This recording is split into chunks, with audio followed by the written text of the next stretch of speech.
কোথায় এখন ওইভাবে ইচ্ছা আছে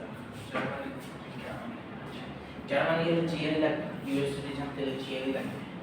তো জিএল যখন দিবেন তখন হচ্ছে জিএল এর যে ভার্বাল সেকশন ওটাতে আর কি মানে কোশ্চেন এরকম পেঁচানো থাকে, ওটা আর কি মানে পুরোটা পড়তে হয় এবং পড়তে খুবই ধৈর্য লাগে। মানে এখানে তো আমি জাস্ট একটা প্যারা, খুবই ছোট একটা প্যারা ছিল, প্যারাগ্রাফ থেকে এত বড়, ওটা পুরাটা আর কি বুঝে পুরোহিতে সই অনুযায়ী পেঁচাই না বুঝাই না কিছু অ্যান্সার করা, এটা এখানে খুবই কষ্ট লাগে। যে মানে খুবই কষ্ট লাগে না, ঠিক বিরক্তি। সেই জন্য মানে এই বিষয়গুলোর সাথে একটু পরিচিত হয়ে যায় না ঠিক, যদি কারো জিআরই দেওয়ার ইচ্ছা থাকে পরবর্তী। আচ্ছা, তো পলিইথিলিন আমরা হচ্ছে দেখলাম যে মানে low density low pressure, high density high pressure এটা তৈরি করতে পারি। তো মানে স্পিনিং প্রসেসটা আসলে আমরা কিভাবে করব, মানে পলিইথিলিন তৈরি করার ব্যাপারটা দেখলাম। এখন polyethylene polymer, fibre forming polymer আমরা তৈরি করে ফেললাম। এখন আমরা ফাইবার তৈরি করতে হবে বা হচ্ছে ফিলামেন্ট বা ইয়ার্ন তৈরি করতে হবে, ম্যানমেড ফাইবারটা তৈরি করতে হবে। সেটা আমরা কোন প্রসেসে করব, এই স্পিনিং কোন প্রসেসে করব, দেখেন melt spinning process. Melt spinning প্রসেসের মাধ্যমে আমরা আসলে এই পলিইথিলিনটা তৈরি করি। যেই পলিমারটা আমরা ফার্স্টে তৈরি করলাম, সেই পলিমারটাকে কেটে কেটে ছোট ছোট পিস করি, পলিমার চিপস তৈরি করি। হ্যাঁ, পলিমার চিপস তৈরি করে সেটাকে কি করি, এই হিট দেই, হাই টেম্পারেচারে হিট দেই, কত 200 ডিগ্রি সেলসিয়াসের উপরে হবে অবশ্যই। কারণ আমরা দেখলাম একটু আগে যে মানে হাই প্রেসার হাই টেম্পারেচারে আমরা প্রায় 200 ডিগ্রি সেলসিয়াসের মধ্যে থাকে। তো মেল্টিং পয়েন্ট মোস্ট প্রবাবলি এরকম 200 ডিগ্রি টু মেল্টিং পয়েন্ট একটা হচ্ছে 120 110 আর একটা 130 138 মোটামুটি 150 থেকে 200 ডিগ্রি সেলসিয়াসের মতো আমরা হচ্ছে মেল স্পিনিং এর টেম্পারেচার দেখবো। আছে কেন তো দেওয়া আছে 205 ডিগ্রি সেলসিয়াস, এটা কষ্ট করতেছি। 205 ডিগ্রি সেলসিয়াসে আমরা হচ্ছে কি করি, এই মেল্ট করি, দেন ওই মোল্টেন যে পলিইথিলিনটা থাকে সেটাকে হচ্ছে আমরা এক্সট্রুড করি ওই স্পিনারের মধ্যে দিয়ে। স্পিনারটা আমরা দেখছিলাম, স্পিনারের সাইজ এবং শেপস আমরা দেখছিলাম। বুঝলে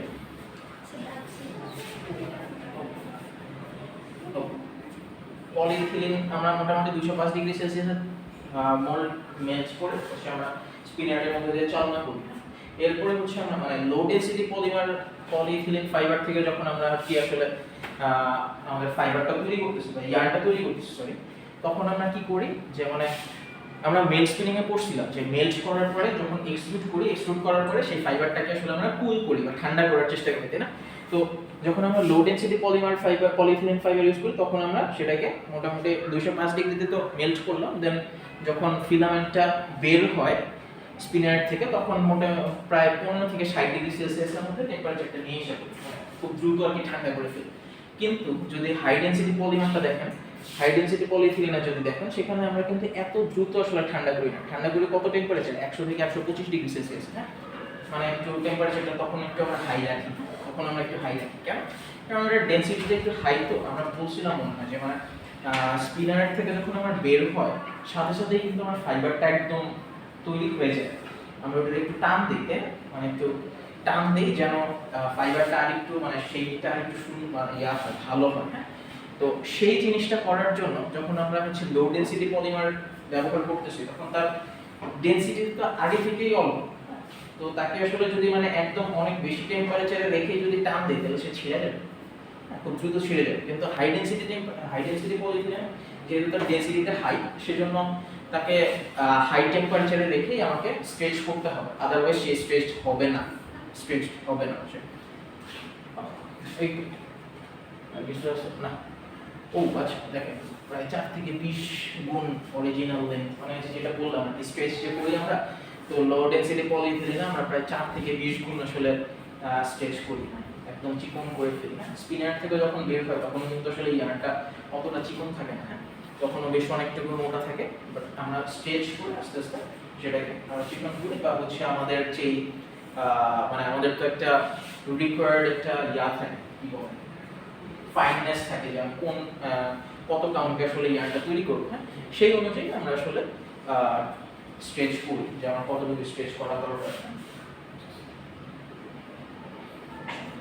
এখানে পলিইথিলিন ফাইবারের বেশ কিছু আর কি প্রপার্টিজ গুলো আসলে দেওয়া আছে, যে আমার হাই ডেনসিটি পলিমার টাইপের আসলে আমার ইয়াটা কিরকম হবে, হ্যাঁ ওরিয়েন্টেশনটা কিরকম হবে, স্ট্রেইন ভার্সেস স্ট্রেন কার্ভটা দেওয়া আছে। যদি আমার ওরিয়েন্টেশনটা হাই হয় তাহলে আমার স্ট্রেসটা বেশি নিতে পারতেছে, হ্যাঁ স্ট্রেন বেশি নিতে পারতেছে, স্ট্রেস বেশি নিতে পারতেছে, কিন্তু স্ট্রেনটা আমার কি হচ্ছে, অল্প হচ্ছে।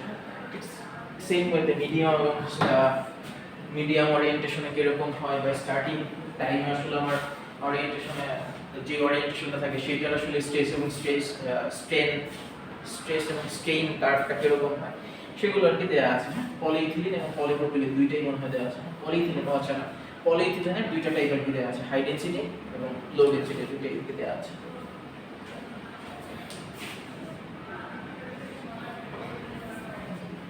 পলিইথিলিন আসলে আমার ফিজিক্যাল প্রপার্টিজ বলতে আসলে আমরা স্ট্রেংথ, ফ্লেক্সিবিলিটি এগুলো কি আসলে বুঝি, এগুলো কিন্তু লেখা আছে। দেখেন টেনসাইল স্ট্রেংথ আমাদের লো ডেনসিটি পলিইথিলিন আর আমার টেনসাইল স্ট্রেংথ একটু লো হবে, এটা আমরা আগে কিন্তু বলছি, যে কারণ এখানে ক্রিস্টালিনিটি একটু কম, এমন ফার্স্টে একটু বেশি, সেজন্য এটার টেনসাইল স্ট্রেংথটা অবশ্যই লো হবে না। বাট হাই ডেনসিটি পলিইথিলিনে আমার টেনসাইল স্ট্রেংথটা দেখেন বেশি, মানটাও দেওয়া আছে প্রায় 50 to 60, হ্যাঁ C and X, much higher than low density polyethylene. Elongation হচ্ছে আমার একটা হচ্ছে 50% আর একটা মানে ব্রেক যদি করে তাহলে 10% এর মতো। ইলাস্টিক প্রপার্টি LDPE মানে হচ্ছে low density polymer shows more elastic property, কারণ এটার amorphous region বেশি। মানে যেটা বলতেছিলাম যে amorphous যখন থাকে তখন সেটা আর কি ফ্লেক্সিবিলিটিটা অনেক বেশি, হ্যাঁ সেই ফ্লেক্সিবিলিটিটার কথা আসলে বলা হয়েছে, মানে ইলাস্টিক প্রপার্টি। ফ্লেক্সিবিলিটি বলতে কি, মানে নাড়াচাড়া করা যায়, ইলাস্টিক প্রপার্টি আসলে মানে সেম জিনিস না, টেনে কতটুকু লম্বা বা ছোট করা যায় এরকম। আচ্ছা, ক্রিপ রেজিস্ট্যান্স মানে হচ্ছে ক্রিপ হয় কি না আমার পলিইথিলিন আসলে মানে অনেকক্ষণ থাকলে আসলে ক্রিপে আসলে ভেঙে যেতে পারে, হ্যাঁ সেটাই কি লেখা আছে, অনেকক্ষণ যদি থাকে, হ্যাঁ with persistent load over long periods of time. তাও মোটামুটি আমার মানে যদি ক্রিপ রেজিস্ট্যান্সের কথা বলা হয়, সে অনেকটুকু ক্রিপ রেজিস্ট্যান্স আসলে শো করে, তাও সবকিছুরই আসলে একটা মানে লিমিট থাকে, তাই তো লো ডেনসিটি পলিমারের আসলে ক্রিপ ডিগ্রি অফ ক্রিপটা আসলে একটু কম, হাই ডেনসিটি পলিইথিলিনের একটু বেশি। স্পেসিফিক গ্র্যাভিটি একটার কম একটা বেশি, এগুলো আসলে খুব একটা গুরুত্বপূর্ণ কিছু না, এফেক্ট অফ ময়েশ্চার একটার কম একটা বেশি। ফিজিক্যাল প্রপার্টি মানে খুব গুরুত্ব সহকারে যেগুলো আসলে দেখা হয় আমাদের টেনসাইল স্ট্রেংথ, ইলাংগেশন এবং হচ্ছে আমাদের ইলাস্টিক প্রপার্টি, এগুলো যে কোনো ফাইবার তৈরি করতে আমাদের এই তিনটা প্রপার্টি আসলে খুবই গুরুত্বপূর্ণ, কারণ মানে ফাইবার আসলে আমরা কি জন্য তৈরি করি, কাপড় চোপড় বানানোর জন্য মেইন রিজন।